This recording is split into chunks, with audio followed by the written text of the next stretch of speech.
திருவண்ணாமலை மகா ருத்ராஜலிங்கேஸ்வரர் ஆலயத்தில் 1,08,00,000 பேருக்கு ருத்ராட்சம் தானம் தரப்போகிறோம். வெள்ளி, சனி, ஞாயிறு தினந்தோறும் இங்கே நடைபெறுகிறது. இதான் திருவண்ணாமலையில் 1,80,000 ருத்ராட்சத்தில் 8 அடி உயர லிங்கம் நீங்கள் பார்க்குறது.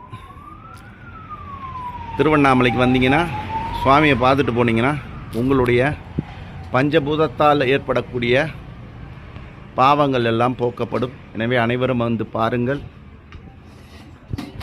சிவபெருமானின் திருவருளை பெற வேண்டும் என்று அனைவரும் அழைக்கிறோம். திருவண்ணாமலை அடி அண்ணாமலையில் இந்த லிங்கம் பிரதிஷ்டை செய்யப்பட்டிருக்கிறது.